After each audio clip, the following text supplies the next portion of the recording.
Welcome to See You on the Other Side, where the world of the mysterious collides with the world of entertainment. A discussion of art, music, movies, spirituality, the weird, and self-discovery. And now, your hosts, musicians and entertainers who have their own weakness for the weird, Mike and Wendy from the band Sunspot. It's getting to be that time of year, Wendy. Oh my gosh. Already? Yeah, can you believe it? We're already at the end of 2014. It's shocking. It goes so quickly. Doesn't it feel like it's like I was always waiting for the future to happen. Like I remember being a kid and thinking like, oh my God, I'm going to be 23 in the year 2000. It's going to be crazy. Yep. And now we're 14 years past the year 2000 and it doesn't feel like the future has arrived whatsoever. I think it does. No, it does a little bit. I mean, we're video conferencing. You know, right? The video conferencing, that does feel like the future. No, I agree with that. And some of the stuff like watching TV on your phone, I guess, feels like the future too. And that we have the internet, we have some knowledge of human existence like in our pockets at all times. Yeah, exactly. And people talking to their phones, like making commands to their phones and the phone responding. You know, it's obviously far from perfect, but yes, we're talking to electronic devices and they're talking back to us. You know, absolutely it is. And I'm with you. Like I still get amazed by Siri. Like yesterday, I'm like, Siri, so in Minnesota, we don't get the Packers games, obviously. So yeah, so it's like a drought. So as I'm driving, I'm sitting there, I'm like, Siri, I could just say, Siri, how are the Packers doing? And she would just say, she's like, the Packers are leading the Lions 14-3. That's great. And a whole thing. So that does kind of amaze me. Yeah, and also like my dad has a vacuum. He has one of those Roombas, so it's like he has a vacuuming robot. You know, That's I mean, true. It's not exactly Rosie from the Jetsons, but it's pretty sweet that my right, you know, pushes the button and leaves and comes home and the room is vacuumed or the whole house is vacuumed or whatever. You know, it's how well does that work? Because I am the worst vacuumer in the world. Like I'm just like, oh, you know, that's good enough. Like, is it pretty good or is it like lazy man standards? No, it does a decent job. I mean, you want to start off with not a super dirty like base. You know, you want to do a good job with your regular vacuum first before you get on the routine of having the Roomba do it. But if you have a really like a higher pile carpet, where it's like, you know, a thicker, the little yarns are like longer. Yeah, like a shag. The one issue with it is that it does like a route around the room first to define the perimeter. And then it does a random pattern within there, so it doesn't leave track marks. But it's like one of those Martian, like the Mars Explorers or whatever. It's amazing. It really is. And but the problem is that because it does that perimeter route every single time, you start to see like a little track in your carpeting. If it's a deeper, you know, like a shag carpet or even just a normal plush one. So that's the only thing that I would say would prevent me from maybe being excited about it. But then I guess that is amazing. I guess we are in the future. We're obviously video conferencing on like a flat screen monitor. I huge monitors. Right. I'm looking at a 27-inch screen. I guess I was jaded for 1 second and you have pulled me out of my jaded attitude. Thank you, Wendy. I'm happy to get really excited about the future and technology, and there's a Google car that drives itself that I'm waiting for. I can't wait to do that because then I'm just going to drink and drive all the time. No, you'll drink and ride. Drink and ride, yes. No, I do think that's great though, because especially for old people, I think the real help is going to be for older people and stuff like that. I know my parents are getting on in years, and my dad still drives like a champ, but he's going to hit a time when he's not. And so if he can jump in the Google car and it drives him wherever he goes, I think that'll really help old people. So I think that's a wonderful thing. Or I mean, anybody who has any kind of like visual impairment or I mean, people who just don't like driving. Well, think about if you live in an area where there's no public transportation, then you have to have a car. And if you're blind, you never leave the house. Yeah, it's basically like having a cab ride without having to wait for the cab and then, you know, and pay the guy. Yeah, and then tip the guy. And then if you don't tip him cash, he gets mad at you. Don't you know how much this cab costs? Yes, I know. I get it. Don't say you accept cards if you don't take the tip on cards. enough about that. Speaking of, you always take a cab home on New Year's Eve. That's one night that just kind of always happens. And they're so hard to get because there's only so many. Well, especially in a small city like Madison. Yeah. So everybody's like fighting for the same, couple dozen cabbies. Yeah. How much you think the Uber is going to be? I don't know. I bet I'll surge that baby. Yeah. I don't care. It's worth it if sure. If they get there in time and you don't freeze to death. Yes. What was the longest we ever waited for a cab, Wendy? I believe that was in Austin, Texas. And I think we waited New Year's Eve. I believe we waited like an hour and 45 minutes for a cab to get from one side of this Austin to another. That sounds about right. Yeah, that was crazy. Like it was like 4:45 in the morning, and I remember just sitting there looking out at this weird pool. Okay, anyway.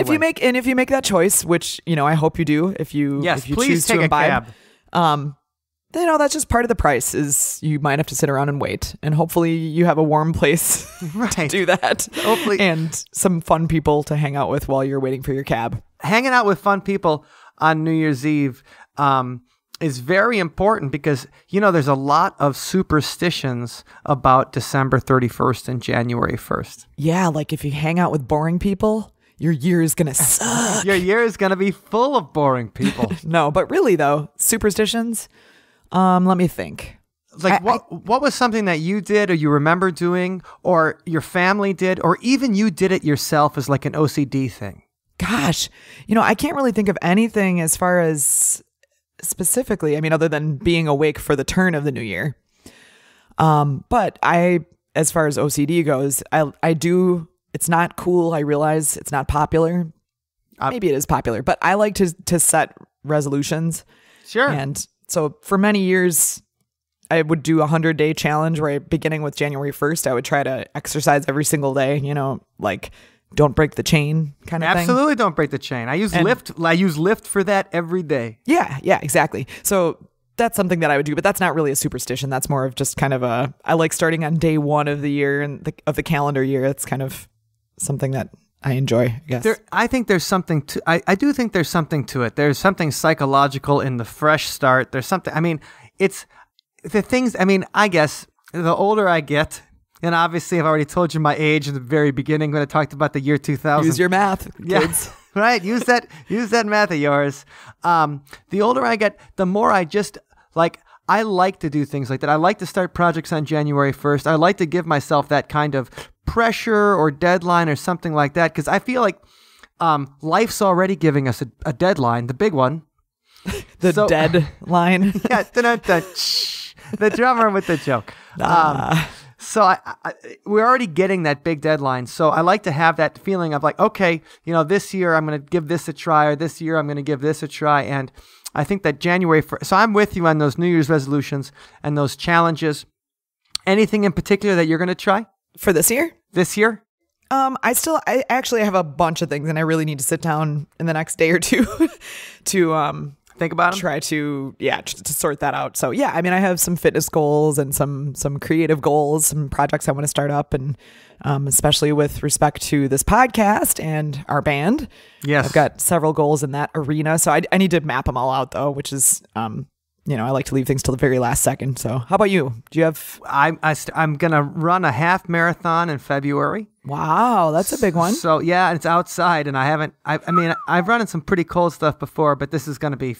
So you're talking a local one. You're not like flying to Hawaii or somewhere where it's gorgeous. No, it's a Minnesota one where in February it's not gorgeous. Minnesota. It'll be. Today it was like 5 degrees. Like after the weekend, it was 35 and 40 and stuff in Wisconsin where I was. But today it's 5 degrees, so it's freezing. Tomorrow will be -8, and so I think it'll be a different kind of challenge to run in the cold and go with that. For sure. Well, I admire your ambition with that one. That's not an easy one. Yeah, so that'll be one, and I'm going to try to do this athletic vegan diet for the first part of this year too. Okay, that sounds fun. Something to mix it up a little bit. So yeah. I figure January 1st is a good time to start, and in the meantime, I'm enjoying some White Zinfandel while I still can. I was going to say, and it's a good time to do it because really there's nothing fun going on here during January and February. So you might as well just be completely miserable for a couple months and put your nose to the grindstone and get something out of it. I feel. And so I really enjoy that. And anyway, I might do the February album writing month again. That's something I'm thinking of. I really enjoy that. But I mean, we've been kind of kicking out a lot of songs anyway, so I don't think we need that particular art, but we'll see. We'll see. All right, so let's talk a little bit about some of the superstitions we do in the new year and the things that the things that we do. I know my mother used to always give us noisemakers. Oh yeah, those little those super annoying clickety clackety things. Yep, you ring them around. Yeah, what's up with that? Well, you're supposed to make a lot of noise, to scare away evil spirits at midnight. Oh, really? It goes back to the whole thing we were talking about before, that wintertime and it's still dark and we're just coming, 9 days off the solstice here. It is still more dark than it is light. And so that wall between our world and the spirit world is still thin. So evil spirits and the devil himself hate loud noises, even though the devil likes metal. So I don't know if he hates all loud noises. But you make a huge din at New Year's Eve. Some people shoot guns in the air if that's your thing. Yeah. Okay. It's the same reason that people ring church bells on their wedding day. It's kind of to get rid of you don't want evil spirits to interfere in this marriage. I did not know that was why they did that. I thought the wedding day bells were because you're celebrating and it's joyous, kind of like hooray. Yeah, well, you're celebrating. You don't want Satan into your marriage. Okay, that's perfectly legitimate. So the noisemakers is something we would always do. Okay. We did actually on Christmas this year. My mother brought noisemakers too. That's cute. That Christmas, and we had the crown. We wore little crowns. Oh too, yeah. It was fun. Sure. We used to do those little paper cracker things that you pull on they look like twisted up kind of like wrapping paper, and then you pull the two ends, and then there's like a little paper crown and maybe a little prize in there. And yep, we used to do those. We just did that on Saturday night. Cool. That's fun. So there's nothing like watching a bunch of middle-aged people just all with paper crowns in their heads having a beer on Christmas weekend. So so that was fun. So noisemakers is the first one. That's the one my mother always talked about, and so that's the one we always did. Now, noisemakers are one thing, and one thing my family's never done, but I know it's popular in the South, is food. Oh, that is something that my family always did. So what kind of stuff did you eat? A big spread. What'd you eat? Yeah, well, there'd always be usually like shrimp and shrimp dip, which I'm not a big fan of that. In fact, I don't like it at all, but really, I used to love it. It's a special occasion kind of food, that, and like lots of just snacky hors d'oeuvres, and my mom would cook up for New Year's Day, she would cook up a big pasta meal that we always look forward to. So it was kind of like one of those things where, hey, it's time to party, like bring on the food. Okay. And so did you guys ever eat black-eyed peas? We never did that. No, we just basically consumed. Okay, you just ate a lot. All right. Yeah. Well, a lot of people in the South eat black-eyed peas. What's the significance of that? That's kind of a strange... Well, it's the first food to be eaten on New Year's Day for luck and prosperity throughout the year ahead. Okay. They think it dates back to the Civil War, and because black-eyed peas were a food for livestock, and then they later were like a food staple for slaves during the slave days. Okay. And also on Sherman's March to the Sea. Have you ever heard of Sherman's March to the Sea? Sounds vaguely familiar. Okay, during the Civil War, General Sherman went through and they burned a trail through the South. The Northern Army just went through, and it was kind of a way to dishearten the Southern forces, the Confederate forces. And they burned Atlanta, they just burned the plantations, they burned everything to just have a take no prisoners kind of thing and scare the Confederate Army, hopefully into submission. But what they didn't destroy was the black-eyed peas. Oh, okay. So it's a hearty kind of... Yeah, and so that was something they spared that. So it kind of luck and prosperity, served with greens, collard greens, mustard greens, turnip greens. Healthy stuff. That's right. The peas represent coins and the greens represent paper money. Oh, that's cute. Cash money. Some areas use cabbage. Sometime I want to do that. Well, that sounds like there you go for New Year's. You already got a plan. Yeah. Cornbread will serve. That represents gold. And for the best chance of luck, one must eat at least 365 black-eyed peas on How New many? Year's Okay, Day. so how big of a serving? Hope you're do you think that hungry. is that no? But I mean, they're not very big, so it's like, is it just like a small cup or a bowl or? Yeah, I'm curious. I've never actually like counted the quantity of beans in a serving.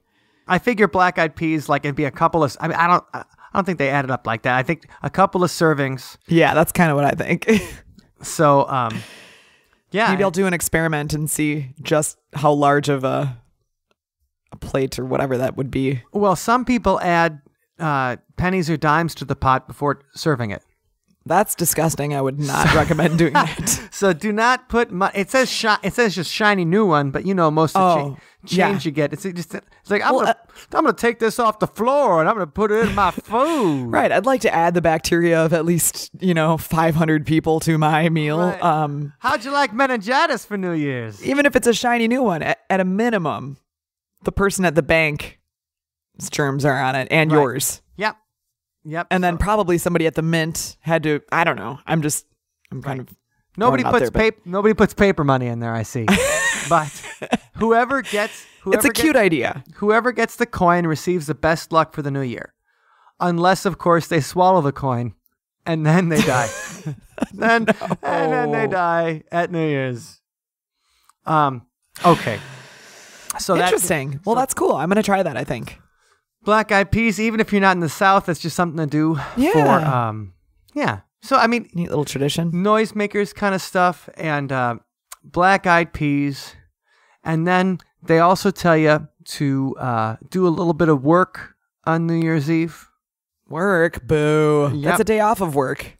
Well, they say do some work. Wait, on New Year's Eve or on New Year's Day? I'm sorry, on New Year's Day. Okay. Oh, boo. Yeah, I think bosses made up that superstition. I was just gonna say, if you don't work on New Year's Day, it's gonna be bad luck. But we should just start the rumor that it's bad luck to work on New Year's Day. I agree. That's my kind of that's my kind of superstition. But they say you're only supposed to do a little bit because engaging in a serious work project on that day is unlucky. Oh, okay. So just a little teeny one task or something. Send one email or like make a sales call on New Year's Day. Okay, that'll make somebody happy. Hey, I hope you're doing good. Like at 8:00 in the morning on New Year's Day, you're supposed to make a sales call. Don't do laundry on New Year's Day. Why not? Lest a member of the family be washed away. No, stop it. In the upcoming months. That's awful. Some people don't even wash dishes. We call those people lazy. Well, I mean, this does go back to the whole New Year's Day is a day to sit around and not work and relax. Absolutely. It's a day of rest. I think it should be. And we get less and less days of rest as we go on. So anyway, do a little bit of work on the first day of the year. Don't go by your place of employment though. Just do a little bit of amount, and don't do laundry. You're supposed to wear new clothes. Okay. It increases the likelihood of receiving more new garments during the year to follow. So if you like getting clothes... If you're a minimalist, I don't recommend it then. Right, exactly, because you're going to get a whole bunch of new stuff. And then you're probably just going to have to give it away. Okay, this is the one that I hadn't heard of before. Nothing is supposed to leave the house on the first day of the year. Okay.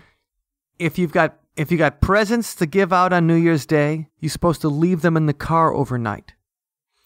Don't so much as shake a rug or go to the recycle bin. That's interesting. Or take out the garbage. Why is that? I mean, what is that? How did that come about? Well, a lot of the idea is that something must be brought into the house before something is taken out of the house. So there's a tradition called the first footer. Okay.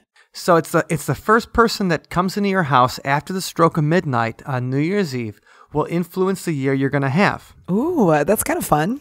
Now, according to this, what I'm reading here, it says, ideally, he should be dark-haired, tall, and good-looking. All right. That's my New Year's dream. Oh, my. And All right. it'd be even better if he came with gifts. Well, obviously, isn't that true of any visitor? Right. But listen to the gifts. They say, Oh, no. Some of the gifts are a silver coin. The good. Nice. A bit of bread. Oh, okay. Okay, that's good. I like bread. A sprig of evergreen. Ew, it makes things smell nice. And some salt, maybe. Okay. Right? And yeah. or maybe a lump of coal for your furnace. No. You want some coal. Okay. Not just coal to like hang out and like put on your walls, or I'm gonna write some on your walls. Well, you associate coal with being bad, so we do. I mean, we associate coal with our man Krampus, and it's like dirty, not clean energy. So that's true. Coal isn't clean energy, so it's bad for the environment. That's not the kind of gift we want our dark-haired, tall, and good-looking visitors to bring. No, Mr. New Year's visitor, don't you be bringing that here, please. Okay. Oh, blonde and redhead first footings are bad luck. All right, so basically, I'm gonna go and just start randomly knocking on people's doors right after midnight. Yeah, and just female first footers should be shooed away before they bring disaster down on the household. What is this? Seriously? Aim a gun at them if you have to. But don't let them near your door before a man crosses. That is sexist. I don't like this. History is pretty sexist. So the first footer. So you gotta have something come in before somebody leaves. Before something leaves. That's the whole idea, that more things will come into your life, into the house. If that happens on the first day of the year, then if you leave, more things will be leaving your home and your family and stuff. So that's a little bit like the secret. It's the law of attraction. Sure. Here, coming in New Year's superstitions. It kind of sucks for the guy though, the guy that has to go and visit people. Because who's going to come and visit him first before he leaves? Well, that's right. The cycle has to start somewhere. That's right. So he's the guy. He's the guy that gets the short end of the New Year's sacrificial lamb. The New Year's stick. Right. My favorite tradition on New Year's is probably kissing at midnight. Oh yes, that's a nice one. Right. Everybody likes a quick makeout session right at midnight. Like, yeah. But that's kind of a way to ensure the ties and affection over the next 12 months. So that kiss at midnight, I don't know if that works, because I've kissed plenty of girls at midnight where that affection has ended in the next 10, 12 months. But that's the way you kind of, so you want to start out the new year in a good way. You want to keep that tie going for the next year. And that's why we kiss at midnight. Okay, well, that makes sense, I think. Yeah. But just be careful if you're like at a bar and you do the random, oh gosh, it's getting close to midnight. Quick, I need to find somebody to kiss. Right. And then you just kiss the first person. Because I've seen people do that. Yeah, and then you're stuck with them for a year. You're like, that's it. You got him a fake number and stuff like that, and avoid them. I'm stuck with this bar skank for a full year. Or just, like some dude's like at bad breath and you're like, oh no. Wow. Gross. Okay. Anyway. Yes. Okay. So the kissing. So I have a question. Yeah. The New Year's baby that you always see, like little baby with the top hat. Yeah. Do you know anything about that, or what its origin is, or what it? Obviously it's a new year, so it's like a baby being born. I get that. Okay. So, I'm not the idea. The idea of the old man in the year. So it's comparing a year to the life of a human. And so that baby's brand new and it's fresh and it's beautiful. And the baby comes in and kicks the old man out. And it's right proper with its little top hat on. Right. It's like, hey, everybody. It's the new year. Time to party. Look at that old guy. He is out of here. But isn't that the way of people, though? Like, yeah, we always want something new. And so that personification of old man, letting the old year out. Opening the doors. That's something we used to do too at New Year's. Really? Yeah, What's that? Well, we used to open the doors to let the old year escape. Oh, that's cute. So he's got to get out before the new year, so the baby new year can come in. I see. Okay, you let the old man out. Yeah, and that's kind of what you do when you do the noisemakers. What? Well, like when we used to do the noisemakers, we'd open the door. to annoy the neighbors. Yeah, well, our neighbor. I mean, my family, the neighbors were half an acre away, so I couldn't hear. But we could We could use the noisemakers, and we just open the door and do it. And I forgot about that. That's funny. That you have to let Old Man New Year the old man escape, and so that the new guy can come in. Well, that is one I have not heard of. So yeah, interesting. I'm always interested in New Year superstitions around the world. Ooh, yeah, that's fun. What do you got? Well, I'm looking at Filipino superstitions. And I know very little about the Philippines, except it looks like a nice place to visit, I guess. But here's some Filipino superstitions that I thought were, they have the make as much noise so you can scare away evil spirits. Okay, we got that one. They have open all the doors, windows, cabinets, and drawers to let good fortune in. Now here's a wise one. Pay off all your debts before the new year. Okay, that's good. I like that. Start clean. Start at zero. Fill your wallet with fresh peso bills. Okay. Yeah. Okay. If you can find me some fresh peso bills, I will fill my wallet with them. Is that kind of like the secret thing too, where you're like you go into the new year with the abundance kind of mindset? That's right. Like my wallet's full. It's gonna be right. Whatever your financial state is in at the stroke of midnight, that's how it's gonna be all year long. So you're setting yourself up for success or lack thereof. The alternative. Yeah. Yep. We'll hope for success for everybody because that's right. Wear polka dots. So if you're Filipino, you wear polka dots. Anything round signifies prosperity. So if you have a polka dot dress. That's a good one. I like that. I like that a lot, actually. A polka dot tie would look good if you're a man. And then the kids like to jump 12 times at midnight to increase their height. Aw, that's cute. Yep. They think it's important to have a very round grape in your mouth at the stroke of midnight. Very round grape. Okay. Well, we said that anything round signifies prosperity. Weren't you just, when we were doing the pre-show, weren't you talking about grapes? Yeah, there was. Okay, so I read on this New Year's superstitions list. Okay. Where is it? Something about eating grapes brings good luck or something. So I was curious because the list I was looking at didn't specify why. Sure. Okay, I see the list now.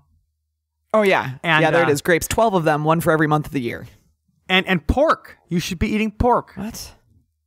Because pigs root forward when they eat, and we all want to move forward. So this list is growing, and I mean, I'm picturing this buffet of black-eyed peas and greens and pig grapes and pork. It doesn't really sound like a party buffet to me. Like, no, it sounds kind of gross. Number one, it sounds like a lot of carbs. So yeah, it's obviously not a paleo New Year. But it is the last hurrah before you delve into those resolutions. So. But okay, in the Philippines, New Year's Day itself, don't clean anything. I like these Filipino superstitions. Yes. You might sweep away the good fortune that came in on New Year's Eve. So don't clean anything. Okay, so we can't do laundry or dishes, and we can't sweep. And don't spend any money. I like that one too. If you're thrifty on the first day of the year, that means you'll be thrifty all year round. Some other stuff around the world for New Year's. Irish tradition involves banging on the door and the walls with Christmas bread to chase the bad luck out and bring good spirits in. Okay. So that's the same thing as firecrackers and making noise and banging pots and pans. Being loud and raucous. Yeah, and the Irish love it. They do. The youngest boy in the household should light a candle at dusk to burn through the night until morning light. That's a Celtic tradition. That might be related to the tradition of lighting candles in the windows to chase away evil spirits. Germans drop melted lead into cold water. Oh, that's awesome. And then take turns. Where are they getting this Germans heat source to melt lead? We are going to drop lead into the cold water and take turns looking at it. No, I think it's a thing they call it augury. Like people said they could read tea leaves and tell the future. Okay, or like the coffee creamer swirls. Yeah, absolutely. That's exactly right. But they have kits in Germany that have lead pellets and suggestions for discerning what it means. So it's the same kind of thing, but melted lead sounds serious. It does. It's hardcore. We melt our bullets and we put them right into the cold water. Sorry, I don't even know what I'm doing. Anyway, so just a couple of traditions around the world, and you guys can always email us if you have something that your family did for New Year's Eve and that we missed. Yeah, definitely. That you guys did that you thought was particularly fun or something special, or even a modern tradition. If you guys watched a movie or a certain kind of TV show. Yeah, well, actually, this is one thing I wanted to ask you about. The ball dropping. Where did that originate? I mean, I get it. It's kind of like like the sands of the hourglass falling down. But I mean, was it just something that somebody said, "Oh, this would be cool thing to do," or is there anything behind that, or is it just purely invented by somebody in New York, or Swarovski? I guess the ball has a bunch of Swarovski crystals in it or something. Okay. All right. Now this is where I look it up and then I come back with an answer for you. And I'll just keep talking about it because I saw it, the turn of the millennium. You went to see it, right? That's the best. I was in New York, not for the actual turn of the millennium, but just days beforehand. And my family and I were on our way to London, England, for the actual turn of the millennium, right? To celebrate it there. But we were in New York on our way to London, and so we stopped there for a couple days, and it just, because it was such a big event, they were actually rehearsing it, and so we got to see the ball drop, like, not for real, but for pretends. But that's fun though. It was cool, and it's like when you're actually there and you see it up close, you realize how gigantic it is, and you have kind of a little bit of a different perspective than just the television view of it. But here's something I didn't know. What's that? Okay, number one, Times Square is named after the New York Times. Whoa, I didn't know that either, but it completely makes sense. So, 1904 was the initial celebration. Okay. The New York Times had just opened its new headquarters at the intersection of 7th Avenue, Broadway, and 42nd Street. They convinced the city to name the area in that Times Square, and they would set fireworks from the base of the Times Tower at midnight. Okay, 1906, the city bans fireworks. Probably because somebody got burned to death. And also, that's how it usually goes. Plus, like with all those buildings everywhere, really? I mean, right. Something's going to catch fire. Like we're going to launch, right? Everything's wood back then. Yeah. Like the fire trucks, like what are they going to, they didn't have hoses, like they got to spit and stuff like that. So it's very dangerous. That's dangerous. Very dangerous. And so event organizers arranged to have a 700-pound iron and wood ball lowered down the pole. So it was the alternative to fireworks, basically. Yes. It was where it originated. Okay, well, there we go. And they moved, the Times headquarters moved since then, but it's remained a tradition to watch the ball drop starting at 11:59 p.m. And more than 1 billion people watch it around the world. Yeah. So I will probably be watching it this year myself. Cool. So last year I went to go see a Beatles tribute band at midnight on New Year's Eve. And it was a good time. And since we're not going to be playing this year, I don't know what I'm going to do yet. But I'm working out my plans too. But I guarantee you, there's going to be a lot of noise made. There's going to be no cleaning on New Year's Day. There's going to be doors open. There's going to be what else? Grapes eaten. I guarantee that there's going to be a ball dropping. Yes. So all right, great. All right. So when everybody, and if you have any interest in New Year's resolutions, please send it to us. show@othersidepodcast.com. We'd love to hear your New Year's resolution or any traditions that your family did on New Year's Eve. Yes. So everybody have an awesome Happy New Year. New Year's Eve. And we can't wait to have more fun for you in 2015. That's right. And Mike, just on that note, we are going to be making a bit of an adjustment to our syndication schedule beginning in the new year. So we just want everyone to know, don't panic when it doesn't come out on its usual Tuesday, Friday or Wednesday, Saturday rotation. We're going to be moving to a weekly format, and we'll be coming out on Wednesdays. So hopefully that works for you. If you prefer something else, don't hesitate to let us know. And if you have any topic ideas, yes, let us know, because we have a lot of stuff in the hopper. And I mean, the paranormal and pop culture, there's about 1 million things we can do. It's true. But there's always something new that somebody knows about that we don't. So if you want to hear us cover something in 2015, please let us know. If you have any comments or you heard something that you think is crazy, please let us know about that. Twitter, we're at Otherside Talk. And you can find the show notes at othersidepodcast.com/19. And once again, thank you so much for listening. You guys are awesome. We love you, and we wish you the very best in 2015. Happy New Year. Cheers. So for New Year's Eve this year, we picked a Sunspot song about how endings don't necessarily have to be bad. Even though they're sad, they can lead to new beginnings. This song is called Alive Day.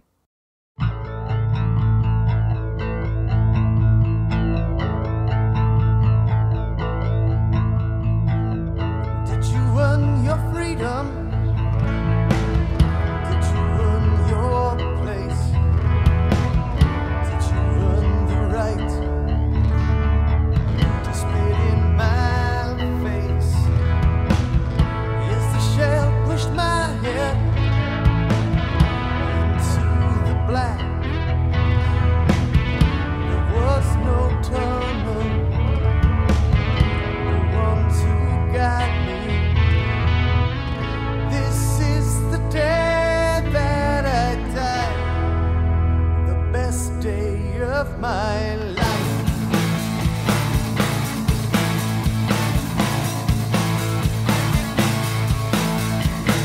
Yes, the flesh buckled under, yes, the muscle burnt, yes, I watched the flame take the fire from me. There was no flashing, there was no white light.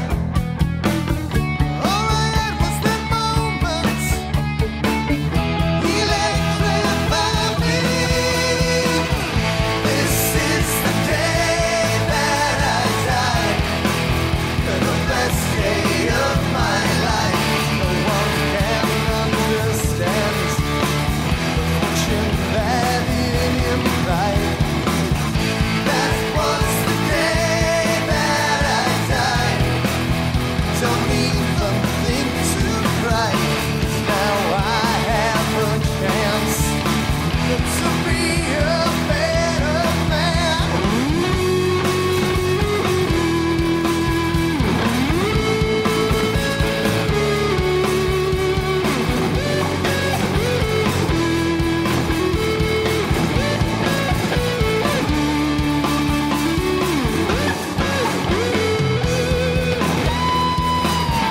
This is the day that I died, the best day of my life. No one can understand, no one can understand. I'm happy, but twice as human. My machine, the golden light of my less the parts, but greater the sum, the more than the spirit of that survive. This is the day that I died, the best day of my life. This is the day that I died, the best day of